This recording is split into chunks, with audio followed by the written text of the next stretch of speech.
One. Guys, welcome back. First podcast of the year. And today I've got Aaron Ross. Aaron Ross wrote the Bible on modern sales. Predictable revenue didn't just sell books, it built the entire SDR model that powers Silicon Valley today. And if you ask Aaron Ross what matters now, I don't think he'll talk to you about cold email templates or assembly line sales. He'll tell you that EQ is far more valuable than IQ.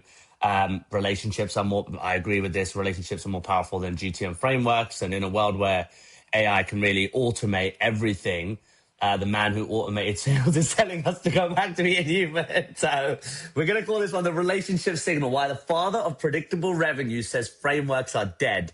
Aaron, give us a quick run through of who you are and what you do and why you do it.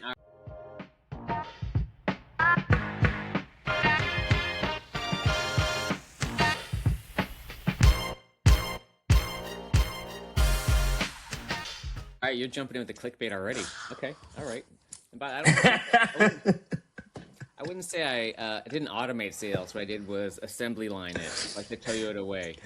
That was actually one of the most Yeah. inspirational books towards Mm-hmm. But yeah, like you said, the predictable revenue book, and then the sequel called From Impossible to Inevitable, which I did with Jason Lemkin of SaaStr.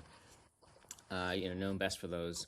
Really, again, my background was an engineer.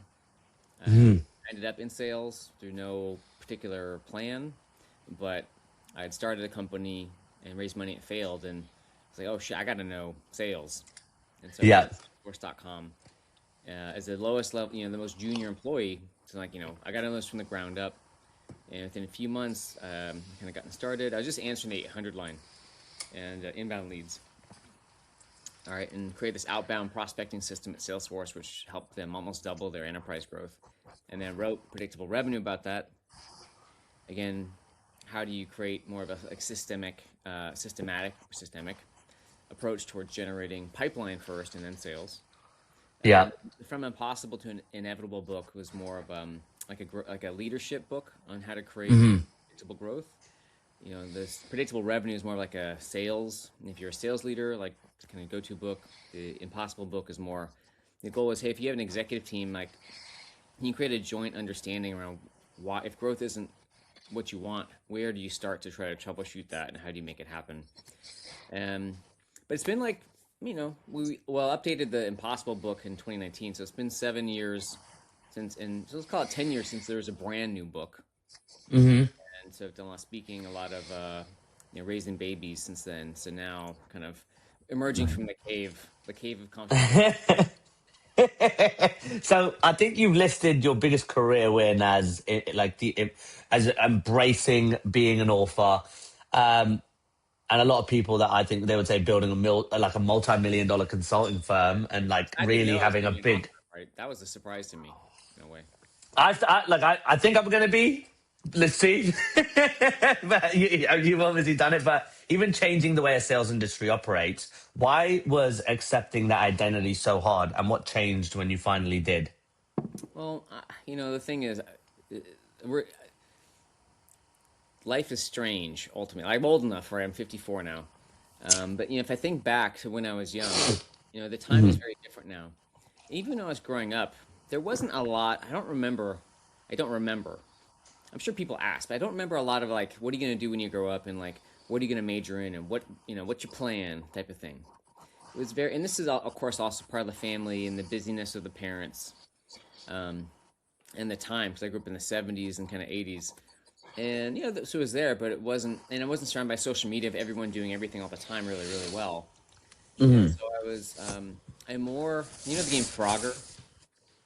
No, I don't. I Newer might know game. if you explain what it is, but is the thing where the frogs that go like this and catch Yeah, the well, balls? there's a newer game, Okay, so basically you're a frog, and I know there's other games that are the same thing, but this is the classic, right? It's like the Yeah. Atari. You're a frog, and you're standing on the bank. You're trying to get to the other side of the bank, right? And there's logs that go by, and so there's logs, and there's might be some predator, and so all you can do is jump to the next log, and then once you're on that log, all you can do is look for the next opportunity. You cannot predict. If you haven't played it a million times, Yeah. you can predict I'm going to do these 5 things. And so for me, that's a lot of my career has been, which is I don't really know. I generally know, okay, I want to make money and I don't even know really what I want to do, right? I'm just going to do the next thing in front of me. So in school, that was coding, and that was summer internships with computers. In college, that was civil engineering, and in different, more coding, summer jobs, and even a painting business. And then it was investment banking, and then it was software, and is this, that, the other, right? So the point was, I, it's like I didn't really have much. I never really had an idea of, oh, I want to be this thing someday. I'm going to work towards that. Until at some point in my mid 20s, maybe late 20s, like, oh, I want to be an entrepreneur, right? But that was like a late 20s thing. And so all these times, these things I end up in, like even doing sales or things that just not didn't even creep up on me. It was like, well, that's like the next thing to do at this time. I would have never Yeah. guessed. And then even going to Salesforce.com, I was there for 4 years, 3 years in like building the sales team and a year in the M&A group, and then consulting and just stuff. So I think what happens is sometimes we get so focused on goals because we're so taught you need goals. If you don't have goals, you're failing, right? You need to go. What are you going to do today? What's your plan for today? And your plan for this month, and the plan for this quarter, the plan for the year. Work backward. Yeah. It's Yeah. exhausting. People do that in their personal lives as well as the professional. And that's why I Yeah. think if you have a company and it's completely scaling and everything's working well and you can kind of model that out, okay, that makes sense. But usually the exception. And I think what we don't do enough of is kind of like let these interests that are kind of bubbling back there creep up on us in some way. And so going back, I do think that this is an area that for people who want to be successful and differentiate themselves, whether it's their company or themselves, in a world where you basically have instant commodity. I can say this. Commoditization. It's a hard one. It's a tongue twister. Instant copycatting. Yes. Right. So if you do something interesting and basically everyone online just copies it pretty much, say right away, like how do you, and so going back to this, the future of sales and growth as an individual or even a company, technology or otherwise, I do feel like, my belief is that like letting these kind of interests that may seem orthogonal, tangential, kind of weird, kind of creep up on you and actually kind of sitting with them, sometimes it's over years, it can actually really unlock huge future opportunities. And to give it one more example of the author thing, I mean, that was something that kind of sat with me as a kid. I read lots of science fiction. So there was this idea in my 20s, like, oh, I can write a book. Never, but at Salesforce, I was doing the work and, there's some good stuff here. So I just started blogging. Yeah. I just wanted to start sharing it. And then later, Yeah. I want to do a book. So again, it was never like I have this goal to be an author. I'm going to work backwards. It was like, what's the most interesting thing that makes the most sense today or in like the short term? And I'll just do that. And once that kind of evolves, then I'll see once I hop to that log, there's the frog, then I'll see what next log is in front of me. And I'll hop to Yeah. that. Yeah. Makes sense. Makes sense. Long answer to a short question. It's all right. So, but if we move on a little bit to, let's just say, the sales guy trap, you for years you were the predictable revenue guy. Like that's how. Like sometimes I'm like, I can't believe I'm talking to this guy right now. And do you ever feel trapped by your own framework? Like, how did you give yourself permission, in a sense, to evolve beyond the system you created yourself without saying like, this is Yeah. my shit and I've got to change it now? Yeah, no. And so first, I think there are millions and hordes of people. It's called, the term golden handcuffs, right? This is not a new thing, which is you become really successful at something. Mm-hmm. Being a lawyer, whatever, it doesn't matter what it is. This is being a VP of sales, right? And you get to that point Yeah. in your career, it's probably more midlife, 40s has been the average. I think that Mm-hmm. needs to change. All right. And you get to that point where you're just like, oh my God, I'm so sick of this. It's like shooting myself every day Yeah. and Okay. paying the bills. And so I don't know what to do. So for me, it was a bit of I just came to the realization, and I've been doing the predictable revenue consulting and training and things for, the book came out, let's say 10 years. I'm just going to round. And I had a business partner, and I was just like, I cannot work with this guy. I need a business divorce. It got to the point where I just had to, like, I was the same. yeah. And I have a big family, right? I have 10 children. And our bills for a lot of the years, I mean, when there was like younger, they're a bit lower now, but when there was more babies, younger kids, we needed oftentimes like two nannies because, I work. I only worked like 20 hours a week. Hmm. My wife has her projects, and so, but we were spending at least mid five figures a month in dollars. Hmm. So I mean, I had to make a lot of money, and I would put a point on that, which is I didn't start making lots of money, then have lots of kids. I had lots of kids, so then I had to make more money. Yeah, same. Yeah. Yeah. So there's probably, and then, but I just got to the point where it's this is going to be in another book I'm working on. I'm calling it The Grind Must Die because I know career reinvention is going to be a big thing. It always has been, Yes. will be even bigger in the next few years. So, but it's a bit hard to describe, which is I know I have to change. I have to get out, start in a conversation. It took months and months and months to figure out with another third party how to navigate that business divorce. Hmm. And that was like getting bought out over a few years to give me time to create something new. Even though I was like, oh, that's terrifying. So a lot of the parts of it were terrifying, and just again taking one step, next step, despite the terror of the next thing and the next thing and the next thing. And it's been 5 years since that happened, and I'm not quite there yet. I haven't replaced my income yet, but what I have done is I've created a type of work, and this took a couple years Hmm. to figure out. You know, if I say this is really relevant to SaaS leaders and even companies, again, whether you're an individual or not, because again, I think the way the world is going with again AI, instant commoditization, instant copycatting, was when I was like, I have to get out of this these predictable revenue as my entire income, and with this in this business, it's probably 80% of my income, right? I do Yeah. speaking and stuff, but let's call it 70%, maybe 80%. Hmm. So tens and tens of thousands of dollars a month. How am I going to replace that? I don't know. But I can't solve the new income problem while I'm in this thing I need to get out. I have to get out first, pull the ripcord first, and then once I've kind of gotten out of it, then figure out what I'm going to do next. Um, and so there's probably a couple years where, but I knew I had a bit, those knowings that kind of we call it intuition, or just like this knowing I had to find work that I enjoyed doing on the daily and then make money at it. Because even if I tried Yeah. to go back to work I didn't like to do, or I wasn't enthusiastic about, it was just like I was just like nothing happened. And it took like 2 years. It's probably literally like 2 years of like I don't even know what I want to do. What do I? And I'm not talking about wanting to. I'm specifically talking about the actual activity of what am I doing? Am I like writing? Am I speaking? Am I creating software? Am I like what are the daily activities that I actually can do? Am I woodworking? Am I working in a cafe? Hmm. What do I actually want to do that I would enjoy doing whether or not I was paid? So it probably took me 2 years to kind of get clued into what that was, and then another couple of years to kind of take that and turn it into artifacts and models and things that were, oh, okay, I can see how now I can make money. Like I've taken these things that I was interested in doing and I like doing, and now they're these things, and we can talk what those are. And now I can see how I'm gonna make money with them, even though I'm not making money yet. So I went from this first phase was I don't know what I want to do or how I'm gonna make money at it to, or is it even possible to have work that I love and make money? Okay, here's a better phrase: is it even possible to make more money doing something I love than I used to do? And then is it even possible to have work that I love? And then I was like, okay, actually, a couple years later, okay, now I found work that I love or I enjoy doing. I look forward to doing. Yeah. Yeah. Possible. And I was like, can I make more money at that than I used to?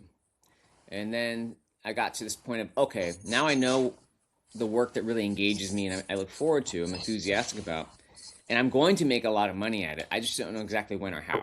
So there was Yeah. this uncertainty. I kept whittling away, and there's been all kinds of things to kind of financially make the life work for like 5 years until because there's all kinds of stuff until the new kind of income comes in, and I feel like this year actually is going to be a big transition towards starting to see a bigger increase in income from work that I really love to do. Hmm. So you said a few times, I've heard this actually, that being an author it's more than writing. It's about being a creative entrepreneur. And I think that's one thing I've learned over time, where pressure gets tough and you're pushed into a corner. I've seen how, let's just say, my business partner managed an HMRC problem. And he said, it's done. We have to close the business. I called HMRC and they said, you've got 12 months. Here's the payment plan. And it just went to show like how much somebody will push to get to create survival, right? For your business. That's what it's about. And where you have a mismatch in those kind of in those perspectives, I had, again, for me too, I had to get out of my business relationship because every idea I would present, it was just always just something that wouldn't work. Um, but how does seeing yourself as an artist change the way you approach business problems now? Because it seems like you have a very different kind of perspective on how you approach business today. Yeah. Well, let's go to, tech companies. I'm not going to use the word SaaS, right? Because, bad word in some ways. It's fine. No, it's fine. Like, everything will continue to be successful in its own way. So Yeah. just like direct mail still works, right? Whether it's Even better than some other things, right? yeah. So SaaS, B2B SaaS will be around, always be around, all the people. So, where I look at the world, stepping back towards, okay, I'm working on a new book. I have a partner in Brazil, in a sales business in Brazil. They're actually doing a lot of predictable revenue type work, and this works really well because the partnership is different. He's like he runs it. He's CEO. I'm an amplifier. Yeah. Okay. Yeah, but the point is that we're looking at what in a AI post AI world, how does go to market change? Like, what are some of the different approaches or even frameworks that are going to work and be relevant? Because I think a lot of the older books, and honestly, if you read, 3 or 4 sales books, generally they're all going to, after that, you don't really need to read more of them, right? Yeah. Which is fine. So, to me, I look, okay, what's going to differentiate people so that you can have durable success and not be at risk of obsolescence, commoditization, I got the word that time, or copycatting at kind of any turn. Right? Yeah. And so to me, like where I go to, I mean, there's no one way to do it. I'm sure people can be amazingly technically excellent, right? AI, gurus, and so on. Right? For me, what I think is going to be a much more durable solution and more broad basis for people to focus on, it's really, I call it like the right brain type of work. I feel like left brain will be taken over and amplified a lot by AI, right? Analyze this, create that, document this, right? Important stuff, but that's the place where it's going to be the most able to take over that type of work. Yeah. So the part where I think it's going to be harder and the place where people really can differentiate is the right brain stuff, which you can call it, I don't know, just say like creativity, intuition, and relationships. There's probably a bunch of stuff in there like, music, art, a lot of things could be in this bucket. But, to me, looking at intuition, creativity, and relationships, I think those are the areas where it takes a practice. Our society, or the Western society, first of all, doesn't cultivate these very well in general. Like school is really more about, grades. Okay, that's fine. And the people who go into the corporate world, by definition, tend to want to have a lot of structure and to know. It's kind of like school, which is like, just show me what to do to get the good grades. Right? That's kind of by definition. Yeah. I love it. I love that. I've never heard it like that, but I really like that. Because it's like this, even in the entrepreneurship is like a safe place to make money nowadays because it's so well documented. It used to be for safety, people go into being, you want to be a lawyer, a doctor, an accountant, or a dentist, right? Because that's like a really safe place to have a career. And now it became tech is one place. Yeah. So people most people in the corporate world tend to be that type. I mean, I'm in it. And so it means a lot of times we're not, and people generally don't trust and rely on their intuition. Right? They want data. Like, show me the data, because I'm not comfortable making a decision in a vacuum without, some proof. Like, I need the ROI case first before I can say yes. Like, prove success to me first, and then I'll say yes. Yep. Anyone who's ever had like enormous success, that's not how it works. Actually, when you have big leaps, success into, whether it's money or even relationships, it's usually, I'm not really sure here, but this is important. I'm just going to go for this thing.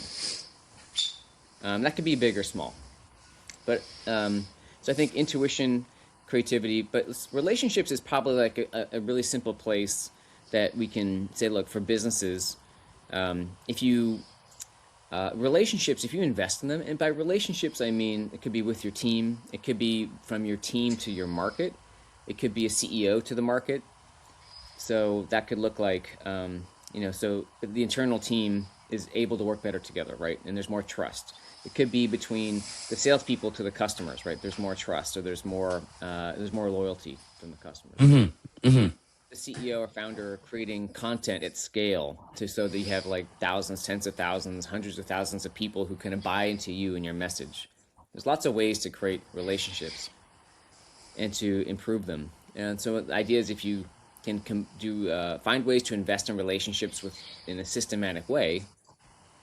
So again, I mentioned the content at scale or training salespeople. Then that's something it's one area that can create durable success no matter what happens with AI and the tech in the world.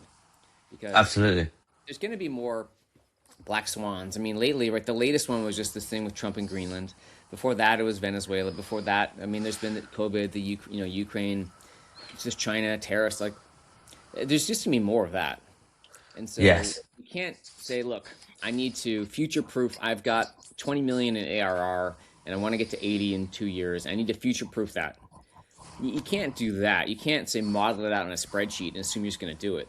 What you can do, or again, have great people. You can create the best conditions for continued growth. Yes. Yeah. There's not one way. I'm just saying my lens is like the relationships, this right brain stuff, intuition, creativity, and relationships really means too. Are you simple things like if with your team, like do you actually practice caring about your people, and do you let that change your behavior with them? Or in the past, a lot of executives treat their team like cogs in a machine, right? And they can tell, right? It's not going to induce loyalty or their best work. So it's just more of an emotional shift. It's like a state change as one of these things that can create, better relationships, better results that leads to durable success. And again, we're still in the early stages of AI, but it's going to keep changing even faster. I don't think that's going to slow down. I think so. I've got a whole section on that. I want to unwrap that around relationships and EQ over IQ. But what before we move on there, I want to imagine that predictable revenue, let's say, is chapter one. Impossible to inevitable is chapter two. What's the title of chapter three right now for you?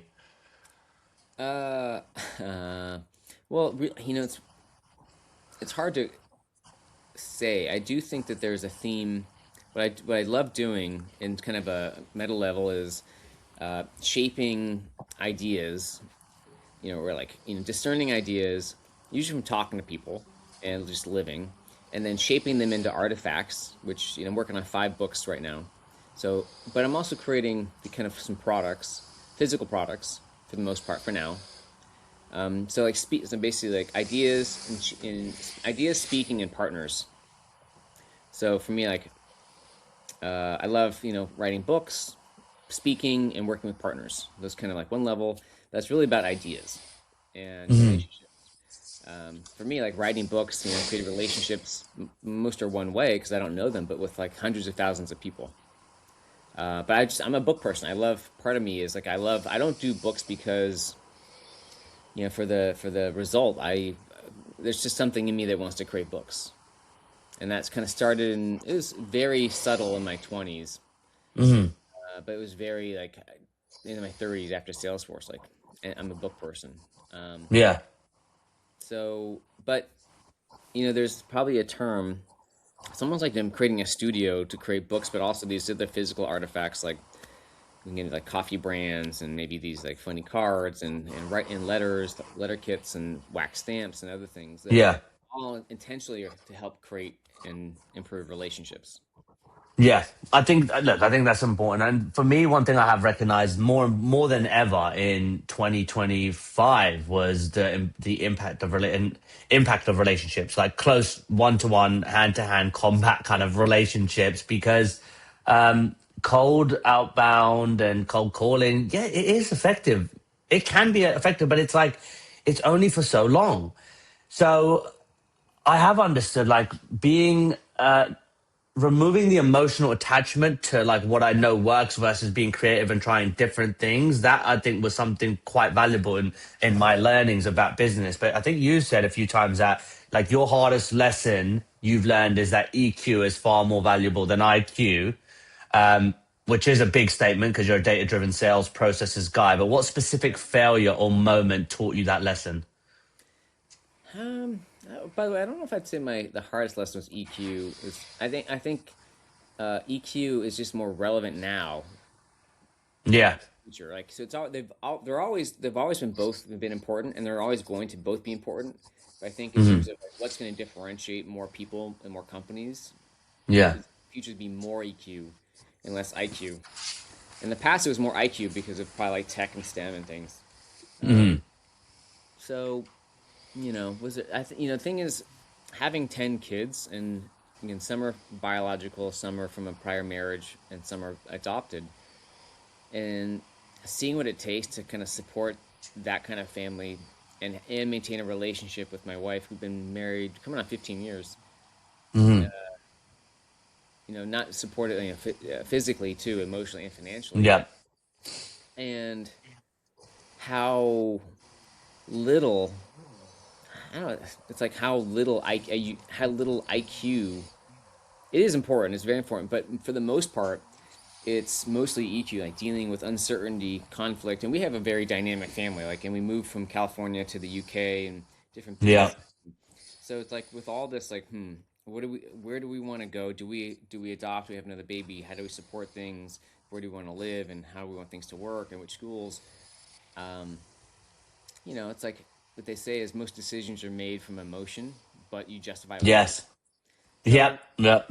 like, humans are not rational, and so I think just that IQ for sure has its place, Hmm. but we've always glorified it because of school grades and accomplishments, and the EQ part, which actually is what runs our lives and runs selling processes and buying processes and entrepreneurs. Like, think about this: how often if you're an entrepreneur, you know one, right? You've got someone who has an idea, and maybe they are so high anxiety to get it right that they're so the one version is there's like the Chihuahua hamster wheel, like work, work, work, work, work, and they're constantly changing it, changing it, changing it, and they just can't even settle on like a final version. Or the other version is Yeah, yeah, the yeah. other version is they work so hard to get it perfect on the whiteboard they never launch it. Right? Oh So you can God, be tell me about it. Yeah, so you can be super smart IQ, but you can get stuck. It's really you get stuck with the FOMO, or fear of missing out, or FOFU, fear of fucking up. Hmm. It's not just entrepreneurs, right? Sales, anyone who's sat there staring at the phone. I need to make this call, or I need to like push button, push publish on the post, the thing, this, the other. Yeah, yeah, yeah, I to end a relationship, to try to get a new job or ask for a raise, right? There's just all these places where in the day to day that be able to deal with, you know, either be confident or pretend to be confident, to make a decision even if you don't know what's going on, or to know when to hmm not decide, right? I think it's one of these weird things where we grow up in our culture, the US UK culture is so much about like make a decision, just go, go, go, go. And there's a place for that. That's kind of how my wife is. hmm But I'm kind of like, I don't feel like it's the right time to decide yet. hmm Like that log isn't there yet. I know I want to do something, but there's nothing in front of me yet. So I need to. It's better to wait. So like the timing. yeah, yeah, So I think that's tricky. Even I never quite get that right. Which is if you're baking a cake, right? It's simple, right? Again, you can get the ingredients together really quickly, but then once it's baking, you just gotta wait until the timer dings. And with decisions, you don't have that timer, and you don't necessarily know the ingredients. So it's like that. What do I need? What do I need to know to decide? And then when's the right time to decide? And a lot of times people rush decisions because they're scared, because they hate uncertainty, yep. or they might not make a decision because they're again scared to get it wrong. And it's tricky. So Do you think decision making is a skill that you can learn? 100%, yeah, yeah, for sure, it's a skill. You start with kids. I mean, kids don't make a lot of their own decisions, so the more you can let them make their own decisions, they're the more you can let them make their own decisions within boundaries, the better. Hmm.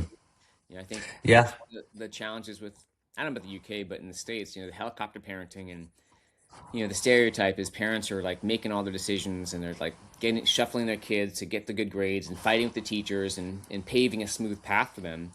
And when the kid Hmm. gets to college, university, or older, they're like, "I'm an Yeah, adult now. What do bulldozed. I do?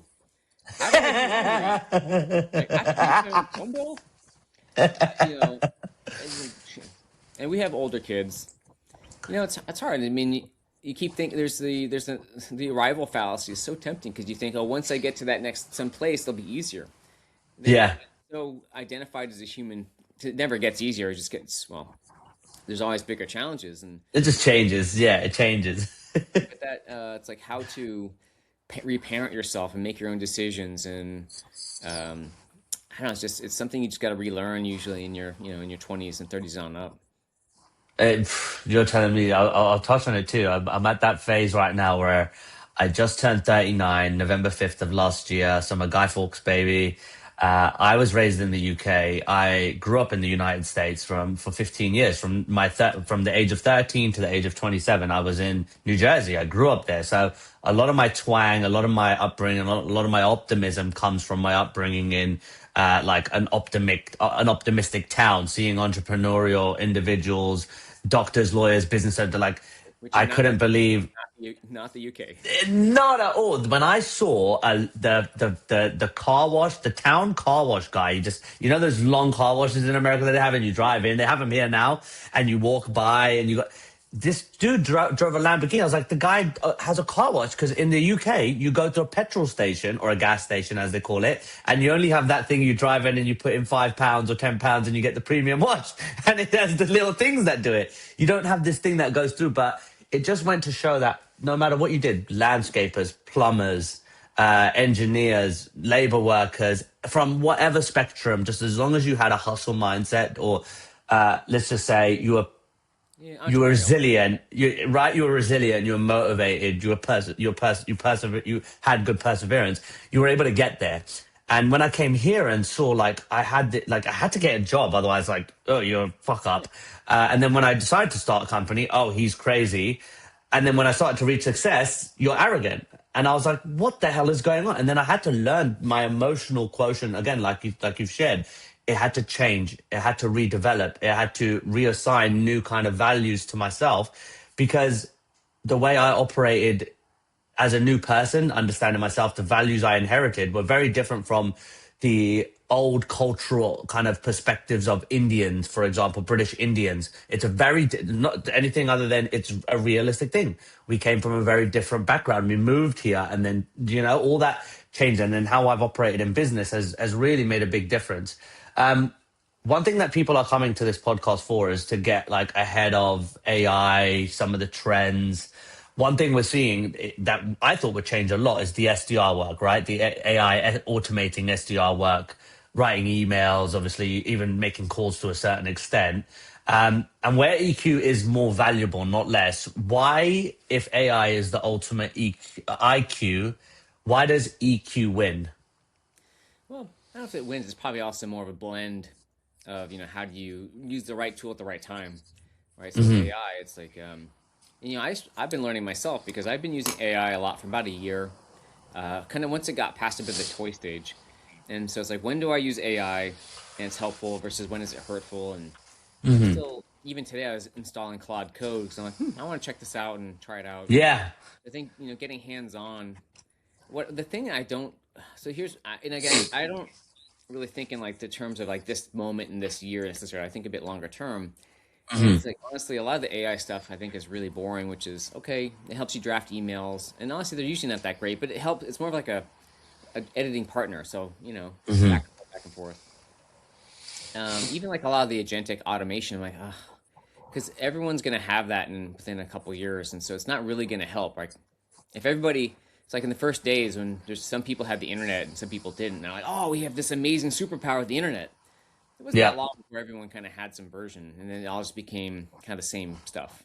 So I think that's Yeah. gonna, for most people, unless people are really at the bleeding edge, that's not really going to be differentiated. You're, agentic, this, that, the other. Going back to the EQ side, but I think too what a lot of people don't do enough of especially executives. Right? Okay, yeah, drafting emails, presentations, like okay, big deal. Like what really changed for me was using AI to be like a creative partner with, kind of like random or weird ideas, and I could, turn it into kind of like a project or add visuals again, like, well, even with books, right? Because with AI, Yeah. I feel like I'm working on multiple books at once, and it doesn't feel like a big load. Yeah. And that could look, so that could be anything from just dropping. I'd rather drop voice notes into ChatGPT versus like an Otter and have it transcribe it and paste, cut by paste. So it's like easier for just ideas.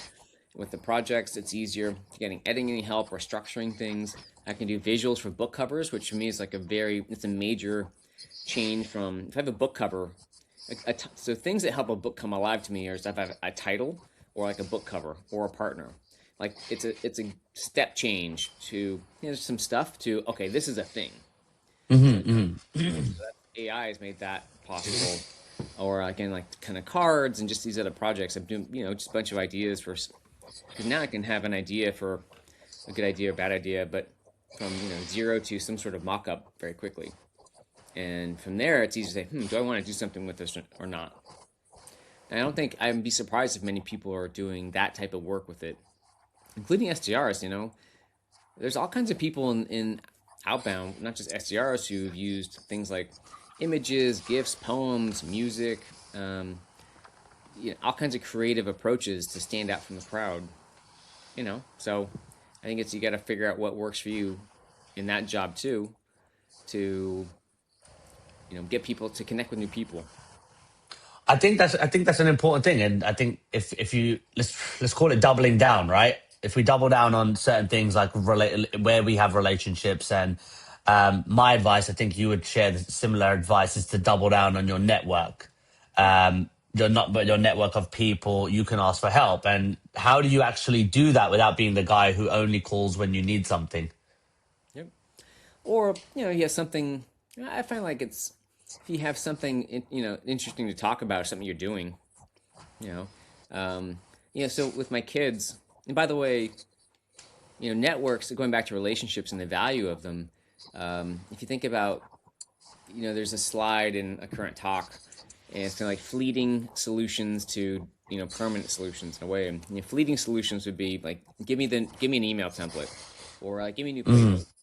But and even starting a company is in the middle. But like relationships can last forever, right? Longer than companies. Because think about how many people and you've changed companies, and they've changed companies, but you're still connected in some way, right? So relationships, even if they may or may not be relevant to you today, but if Yeah. there's something that you like or interesting, or you just kind of meet someplace, that could be relevant.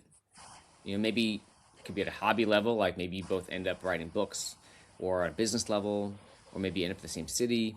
You never know. So I just take a long term view with meeting people, and not as a transaction, but it's just hey, there's another person who'd be interested and interesting, and who knows if your paths will cross in the future or not. Makes sense. So if we go a little bit further down the line, you've helped. I'd love to be like one thing. I've had a few guests now that have had some nice messages come across. I saw you on the RevIntel podcast, so that would be really good if more guests could experience something similar. I think you've helped hundreds, if not thousands, of companies. Yep. Who's the perfect fit for you right now? Like, is it a Series B SaaS? Is it early stage founders, more experience? What is the perfect fit for Aaron Ross today? Yeah. Well, in terms of helping companies, I think it's a company that's raised, either they've got a few million or more plus in revenue, they've raised a few million plus in funding, and they've got a lot of opportunities on their plate, and probably too many good ones, and they're trying to kind of laser in on like what are the best ways, where do you place your best bets for go to market, and how do you do that the most efficient way possible without going down a lot of I don't know if rat holes is the right word, but Rabbit holes? rabbit holes. The thing is that you can today. We have too many good opportunities, but and this is what I've seen from my other, like a board position and other stuff, is that the hard part is saying no to enough of them, and to do a small number really well that you break through on them. And it's really hard. Yeah, that makes sense. So if there's a founder listening today and their outbound motion is broken. Emails are not converting. SDRs are burning out. Where should they go? What's the first step to fixing it with their team? Well, obviously the first step would be because usually that issue is it's a lack of clarity on their ideal customer profile, and they haven't, say, nailed the niche. In fact, so I would actually go to the first. That's why it's the first chapter of the book, From Impossible to Inevitable, because it's the most common problem.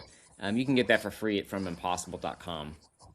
So that'd be where I'd go first. And if that's not the issue, so it's usually nailing a niche is called like 80% of the problem. Yeah. Unrealistic expectations is another big one, which is where are my appointments after 30 days?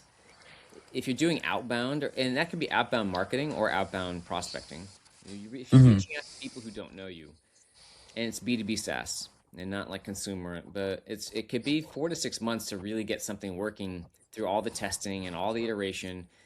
It's rare. I know you'll see these stories online and they're so biased, which is, in 30 days, my agentic system got me 100 appointments. Such bullshit. I fucking hate it. Yeah. I'm like, do you know any? I mean, I'm sure they're out there. I don't know anyone who's actually got one of those things working. It's great click through. No.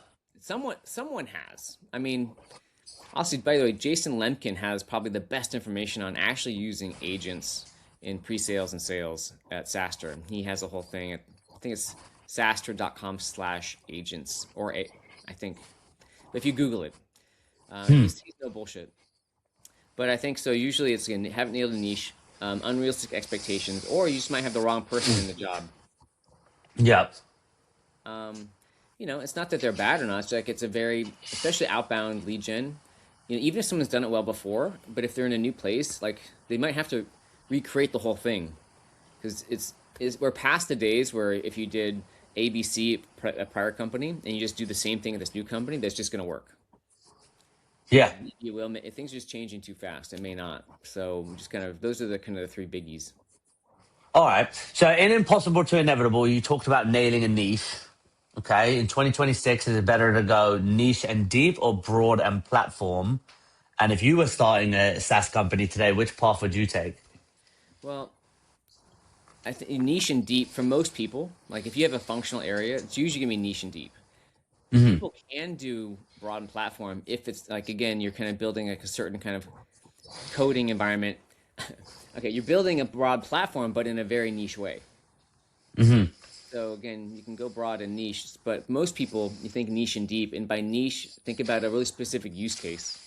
Yeah. You're a salesperson doing X, Y, and Z. You're a marketing person doing X, Y, and Z. You're a small business owner trying to do X, Y, and Z, or maybe just X.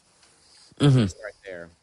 I suffer. I mean, the thing is, I know this stuff well because I've been through a lot of these problems, right? Where I wasn't sure, like, what do I do? Like, I can do X, Y, Z, or I don't want to focus on this thing because I don't want to limit myself, or it feels too small, and it's really hard sometimes to pick something really specific and as a beachhead and just do that one little thing when your vision is so much bigger.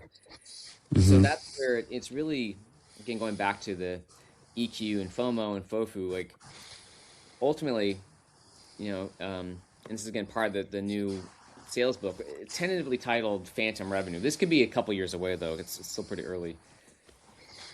Think about an iceberg. The results we want is what you see at the top, right? Which is you have growth, or like what's the framework, or what's the tactic, what's the comp plan type of thing. And that's fine.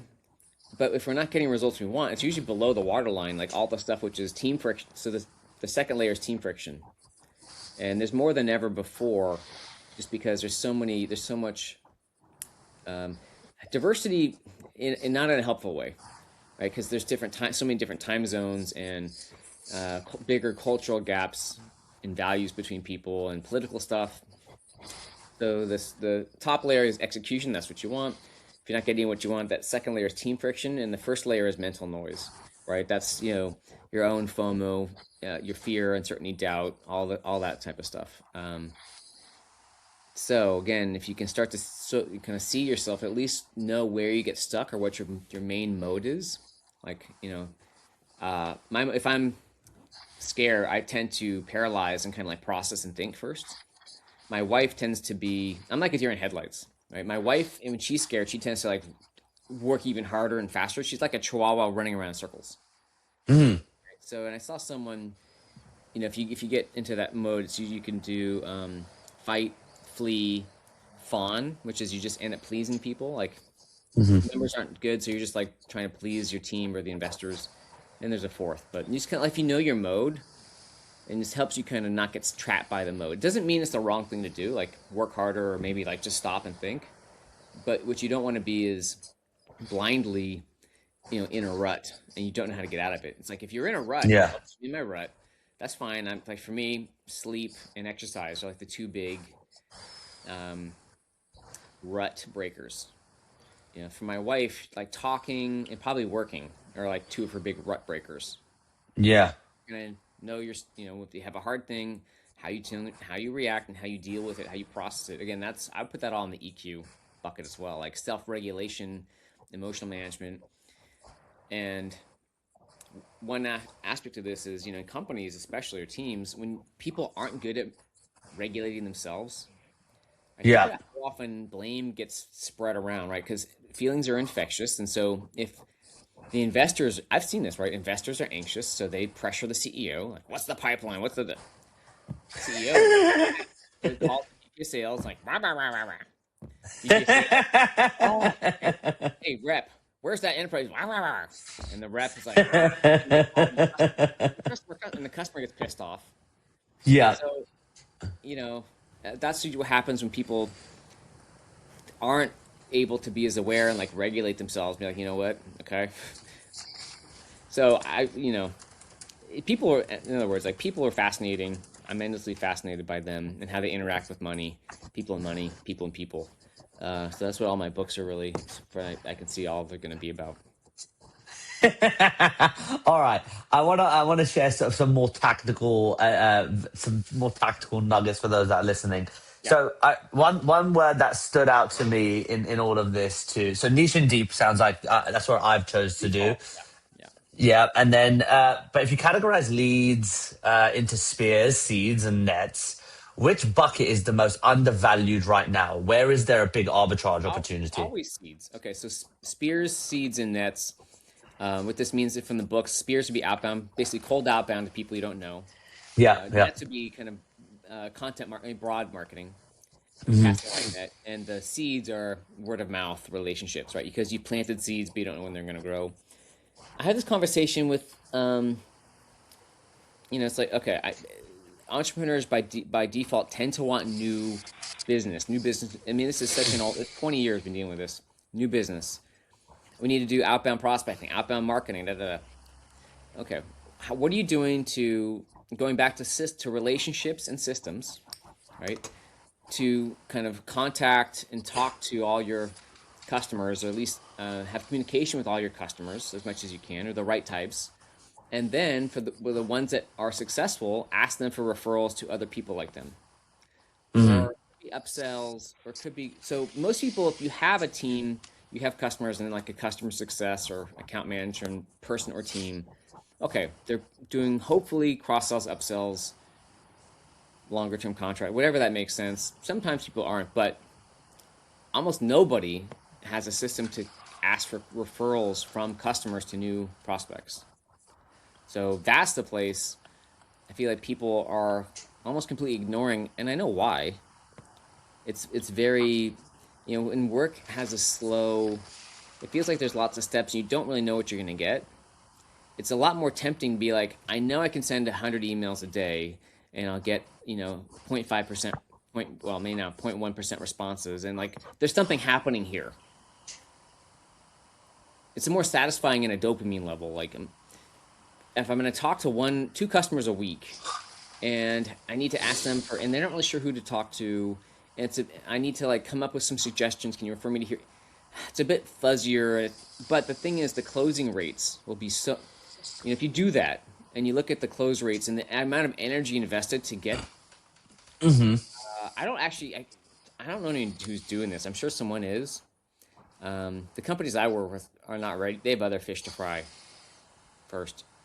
But it's not to not do outbound, but no one's, like you said, people just ignoring this, talking to your customers, live conversations, not these automated like emailing people for shit. talk to your customers, ask them, are they happy, and for referrals to specific people you've already kind of like looked up if you can. I think that's a solid bet. So one thing I've noticed is you're going to Not fail a many lot. I people think do it. I look in terms of I'll jump into it a little bit, but even Steve is just like go to this guy's profile. If you guys are connected, he's helping you anyway. Go pick 10 people, and just share them. Say, hey, can you introduce me to these? And there's been times, even a year ago, one of our advisors that will shared actually this week. He said, just go to my profile, pick whoever the fuck you want me to introduce you to, and I'll do it, right? And or I'll just say yes, yes, yes, yes, yes, and then say refer like Scott referred you kind of thing.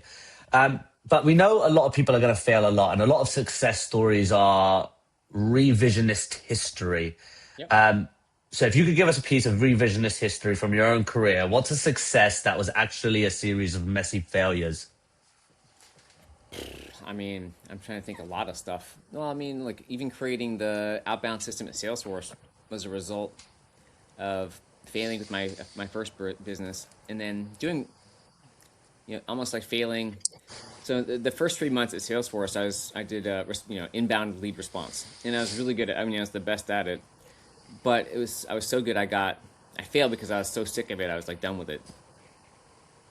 Um, Also, or even another one. I had a first marriage, was divorced, right? But if I hadn't done that, I wouldn't have had the different kind of sense for who to meet the next time. I mean, I failed at so many things. They're not like failure sounds permanent. I've made so many mistakes in like parenting and money, and I mean that's how you learn. So Yeah. um, I don't know if I have a good example other than I mean, I made so many mistakes, and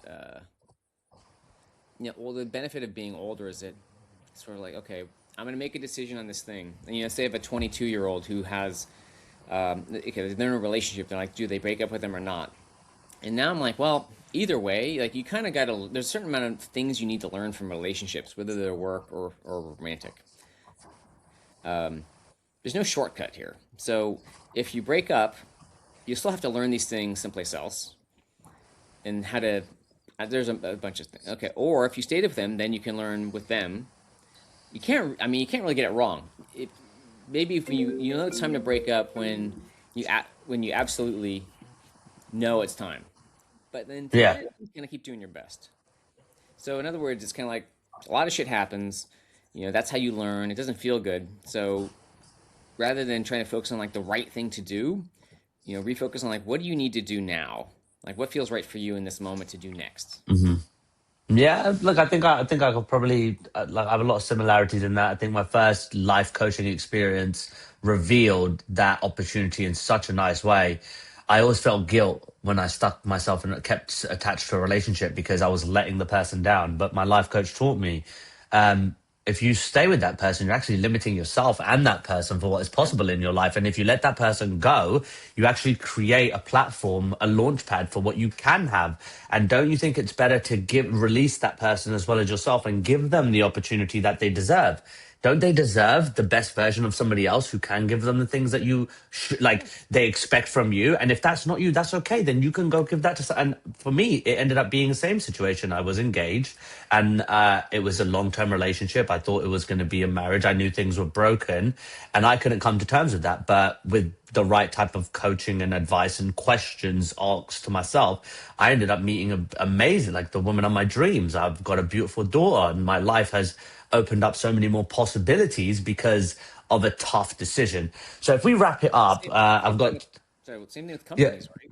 You know, yeah, if you have, say you have someone who works for you and they're just not a great fit, it's hard to know whether they need more hands-on coaching or whether you need to move them on to another job or to another company, right? If you really care yeah. about someone, you're like, I care about you, and this is not a great fit. You need to, so that thing is they say, don't be nice. You want to be kind.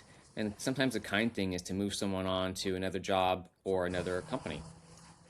Makes sense. It makes a lot of sense. So if people look back at Aaron Ross 20 years from now, do you want to be remembered as the Salesforce guy or something else?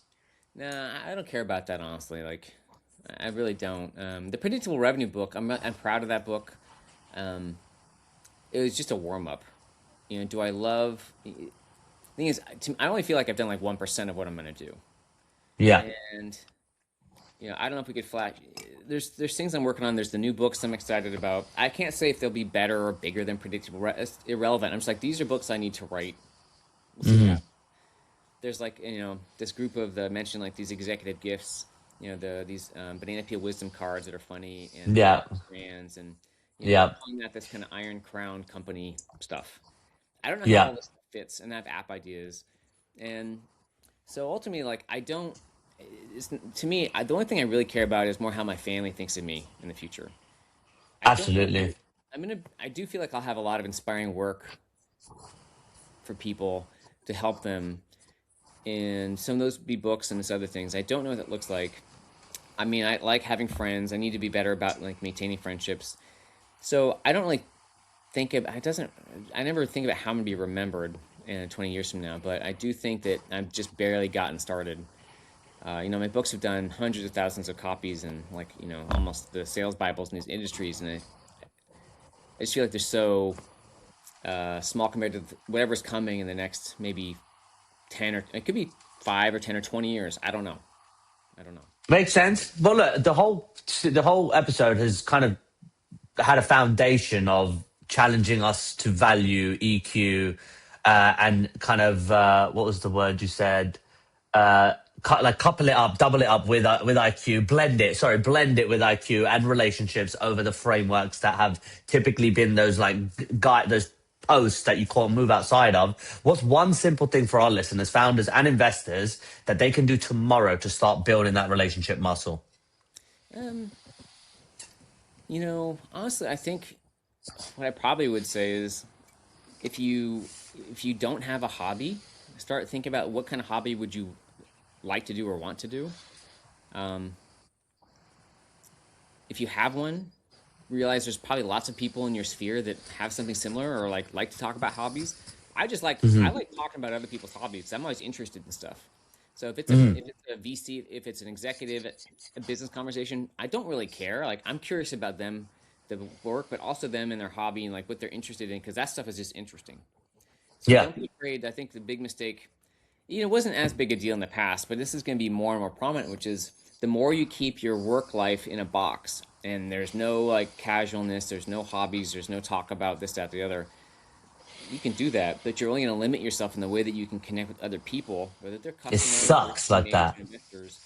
Yeah, and like and like just have more of like a human to human relationship with I think reasonable boundaries. Like no one wants you to dump if you're like in the middle of a divorce and you just need to like vent. It's not really the appropriate thing to do necessarily at work with your coworkers. Like find so you have to have a bit of like some common sense on like certain topics and certain times. Yeah. We're all just people working together. People like even think about sales and marketing. It's just a psychological exercise. Lead generation. Two people don't know each other and they're starting to get to know each other, right? So again, even sales and marketing is just a psychological construct between groups of people, people to It's people. a very simple way you've put it. Yeah. So don't overthink it. If the more that you can find yourself and expand yourself as a person, Hmm. the more you'll be able to connect to more people in deeper ways. Yeah. Um, that's so hobbies. That's a simple place to start. And I think just going back, a lot of corporate people we've been taught that like it's the job and like your value is your job and how much money you make is your job and your title. Like your self worth is your title, the amount of money you have, and your kind of career. And it squeezes out all the other things that aren't relevant to that or getting a mate or that sort of thing. So it's kind of Hmm. take practice to go back to like what do I actually want to do, what am I interested in, and if you have that, bless you. I mean, I'm jealous. It took me a long, I'm still working on it, but last few years. And when I was around 50 I started to go back to that. I had a few more brain cells from getting a little more sleep once the youngest got to be more than 4 years old. All Perfect. right. Hey, Well, I think well, that hold on, man. Do you have a hobby? my hobby, I tell you the truth, Can't say work. mate. You got a It's startup. not gonna be work. It's not gonna be work. My hobby, honestly, right now is I want to turn my body into. I've damaged my body for many years. I've abused my body for many years in terms of being a young teenager, a 20-year-old, heavy addictions. But after my addictions, I've gone fat to skinny, skinny to fat. I've had these kind of up and down Yeah, yeah. loopholes. And one thing I've really found that There was a low moment in 2023 where I thought like everything was going to end. Let's just put it that way. I was sitting on my sofa, and I had gone through a separation in my relationship. I wasn't seeing my kid, and I thought to myself like, I don't want to do this anymore. But one thing caught my attention, which was, you're a dad, you are a son, and it's like a difficult kind of thing to talk about. But I got the one thing. It was 1 a.m. in the morning. I signed up for Pure Gym. I got to the gym, and I said, no matter, even if you go there and leave, I don't give a shit. Like, get your ass to the gym and Yeah. get out of this fucking rut that you're in. And I got to the gym, and for 2 years, it took me 2 years to get to a place where, like, I'm on testosterone replacement therapy. I'm really trying to do things to optimize my health, because I know that the health and like running with my daughter at the park is a struggle. I'm in great shape physically, but my stamina is fucking awful. So I have to take on running and all these things of just, as much as being a good dad and a good husband, a good son, and a good person at work and enjoying my work. It's about really developing my body, and then I've always gone externally to let's just say heighten my senses, increase serotonin. There's been those external factors that you Reading take, between the right? lines, but yeah. Yeah, right. And then what you end up getting is this place of meditation where you can find peace from being within, and you can get a high from being in your own presence and guided meditate. Like all that kind of stuff is really sounds cheesy. And I thought it was, I never thought I'd get to this place, but those are things that kind of inspire me, because it's like, wow, you're actually a really cool person, even physically, mentally, spiritually, if you really like enjoy the ride, put it that way. That was the best line I've ever got. I'm just pointing out, again, super interesting, right? Even more interested in like you and your story. I bet people who listen to this, most will feel the same. Like, okay, there's other stuff to this guy. It's not just some talking founder head. Not that I thought. Yeah. So it's an example, like, it doesn't have to be something, that serious. It could be, someone loves gardening or, whatever it is. It's like going back to the hobby thing you asked. So I'm just reinforcing the point that a lot of those personal things outside work can actually make yourself more interesting and relevant to people at work if that's where your main focus is these days. It does. It separates it. So I think that's a great way to wrap it up. Any last words? Where can people find you, learn more? Is there anything exciting on the horizon over the next 30, 60 days? I have a lot. Yeah, I have a new. So the first next book is coming out called Predictable Income. It'll be on Amazon. It's more for individuals. And best place to find me, I don't have a great site. Just my email is probably the best for now. I mean, I'm on LinkedIn, but I maxed out connection, so I think it's tricky. Although I think you can use this to connect too. But it's just A Ross, ARO, A Ross 383 at gmail.com. All I right. don't have like a single page. I've got different things all around. So um, All right. Great. I think that's a great way to wrap it up, guys. That's the pod. There. Thank you very much for taking the time to watch this episode and staying here the whole way through. If you like what you saw, click subscribe. It'll take you 2 seconds. It helps me reach amazing guests and deliver valuable content for you. And if you ever want to find out what we do as a business, go to www.gorevintel.com, and that is the place where we help you make decisions that are backed by intelligence, and it's for founder CEOs. That's it for me for now. I'll see you on the next episode. Bye.